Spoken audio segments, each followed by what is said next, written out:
बच्चों, let's take the question. The question says which of the following physiological effect is caused in plant by gibberellic acid. तो यहाँ पे हमसे question ये पूछा गया है कि जो जिबरेलिक एसिड अपने आप में क्या एक फाइटो हार्मोन है, उसका क्या इम्पैक्ट, क्या फिजियोलॉजिकल इम्पैक्ट हमको देखने को मिलेगा प्लांट के अंदर.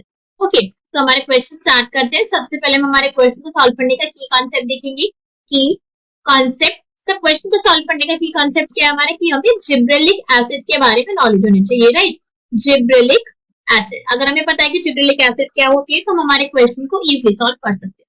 जिब्रेलिक एसिड के बारे में अगर बिल्कुल हम बेसिक से स्टार्ट करें कि what is gibberellic acid, so this is basically a phyto hormone. Phyto hormone का क्या मतलब होता है, प्लांट वाले हार्मोन, मतलब वो हार्मोन जो प्लांट्स के अंदर ही और सिर्फ प्लांट्स के अंदर ही आपको फाउंड हो रहे हैं, हम उनको फाइटो हार्मोन्स कहते हैं. अब अगर जिब्रेलिक एसिड की बात करी जाए, that what is gibberellic acid, ये हमारा क्या कर रहा है प्लांट के अंदर. तो जिब्रेलिक एसिड बिकॉज अपने आप में हार्मोन है, तो प्लांट की बॉडी के अंदर भी कुछ ना कुछ चेंजेस ला रहा होगा. जैसे हमारी बॉडी के अंदर जो हार्मोन्स प्रेजेंट होते हैं, हमारी बॉडी में चेंजेस लाते हैं ना. ये पॉइंट तो सिंपल से हम इसको कोरिलेट कर सकते हैं आराम से. सो उससे पहले, जानने से पहले किसी क्या फंक्शंस होते हैं, अगर थोड़ी सी इसके बारे में और नॉलेज ले, that what is gibberellic acid, कहां से इसको लिया गया था.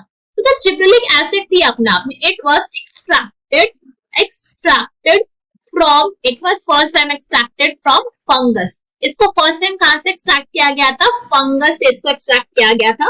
और किसने एक्सट्रैक्ट करा था, बिकॉज भाई अपने आप तो हो नहीं जाएगा ना कोई एक्सट्रैक्शन, फंगस के अंदर था, किसी को पता चला होगा, किसने डिस्कवरी करी होगी, किसने रिसर्च करी होगी. So this was done by a scientist, a basically a pathologist, that is E Kurosawa.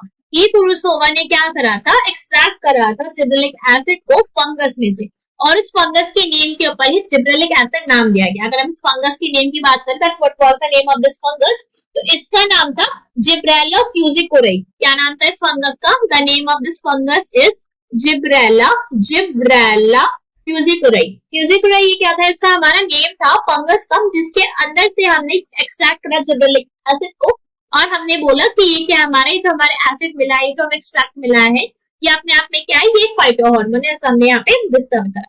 अब अगर हम यहाँ पे बात करें that what are its function, इसके कुछ फंक्शन भी होते हैं, फंक्शंस के बारे में अब हम यहाँ पे डिस्कस करते हैं, या फिर हम डिस्कस करते हैं कि क्या बेसिकली इसके इम्पैक्ट होगी किसी भी प्लांट के अंदर जिब्रेलिक एसिड जो है प्रेजेंट होगी.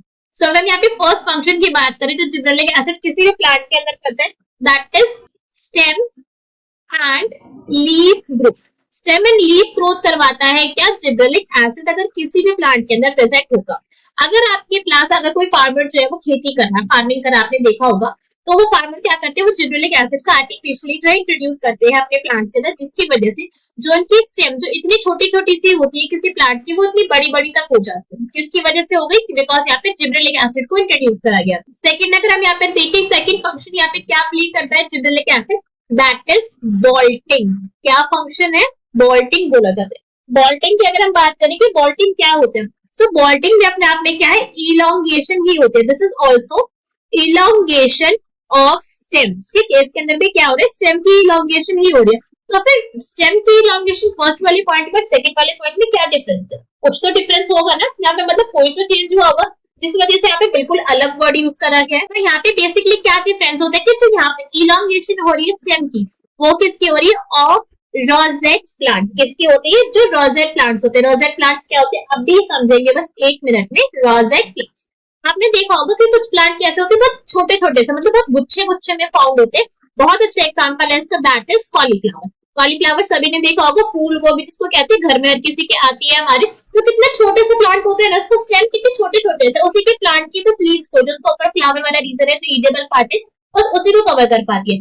तो उसकी स्टेम को, उन स्टेम को, छोटे छोटे प्लांट्स को, जिसको बोला जाता है रोजेट, जिनकी जो स्टेम पार्ट होता है बहुत ज्यादा शॉर्टर होता है, उनको इलोंगेट करवाने के लिए, इनकी बॉल्टिंग करवाने के लिए यूज करा जाता है किसका, जिब्रेलिक एसिड का, या फिर इसको बोलते हैं प्रेजेंट होता है नेचुरली, हमारा फंक्शन है प्लांट का.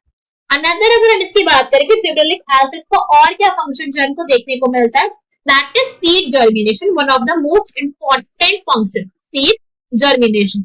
अगर कोई प्लांट है जिसके सीड जर्मिनेट नहीं करे, सब ट्राई कर लिया, अच्छे से एनवायरनमेंट प्रोवाइड करवा दिया, सब कर दिया, तो आप क्या करो, आप उस प्लांट को प्रोवाइड करवा दो सीड जर्मिनेशन वाले के लिए जिब्रेलिक एसिड.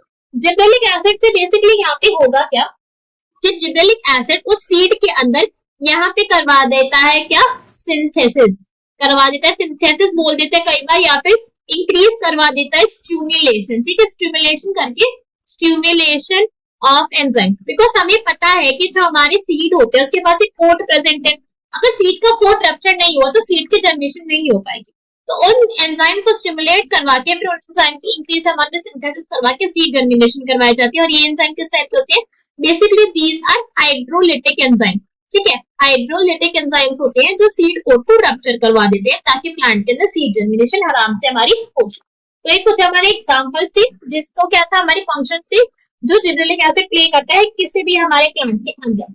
एक और जो आपको फंक्शन इसको देखने को मिलेगा, ये सारे के सारे हमने कैसे पढ़े थे, अच्छे वाले फंक्शन है जिसका हम यूज कर सकते हैं। कुछ यहाँ पे ऐसे फंक्शन भी होते हैं जो डीमेरिट के तरीके से जिनको हम काउंट कर सकते हैं। फॉर एग्जाम्पल अगर हम यहाँ पे एक केस लेकर चले, that is delayed fruit ripening. क्या होता है डिलेड राइपनिंग? कुछ ऐसे प्लांट्स होते हैं जो हम चाहते हैं कि जल्दी पक जाए, मगर अगर उनके अंदर क्या हो जाती है, ज्यादा अमाउंट हो जाती है जिब्रेलिक एसिड की, तो उनकी राइपनिंग जो इनका पकना जो है वो कम हो जाता है। मगर अगर यही प्लांट ऐसे किसी हमारे प्लांट की बात करें जो बहुत जल्दी पक जाता है, बहुत जल्दी सड़ कर जाता है, तो अगर उसके अंदर जिब्रेलिक एसिड की अमाउंट ज्यादा होगी तो वो बचाया जा सकता है। तो हम इसको दोनों ही तरीके से, प्रॉस की तरीके से, कॉन्स की तरीके से, दोनों तरीके से हम इसको विजुअलाइज कर सकते हैं पॉइंट में। इसके साथ साथ हमको जो एक और यहाँ पे देखा गया है, इसकी एडवांटेज बोल सकते हैं हम, that is quicker maturity. Quicker maturity, अगर किसी प्लांट के अंदर आपको मैच्योरिटी जल्दी लानी है या फिर आप चाहते हो किसी प्लांट के अंदर मैच्योरिटी जल्दी आ जाए, तो आप उसको जिब्रेलिक एसिड की डोज दे सकते हो। क्विकर मैच्योरिटी आ जाएगी, जिब्रेलिक एसिड जल्दी खत्म हो जाएगा और इसको रिप्रोडक्टिव फेज जल्दी यहाँ पे अचीव कर लिया जाता है।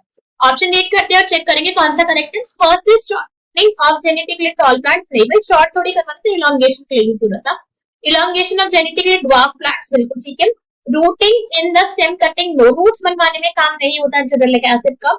Next is yellowing of yellow leaves, no, yellow नहीं करवाते हैं हम इसे, येलोनिंग में इसका रूल नहीं होता है। सो क्वेश्चन का करेक्ट आंसर क्या हो जाएगा हमारा, that will be option number B. So B is our correct answer for this question. I hope you understood the explanation well. Best of luck. Thank you.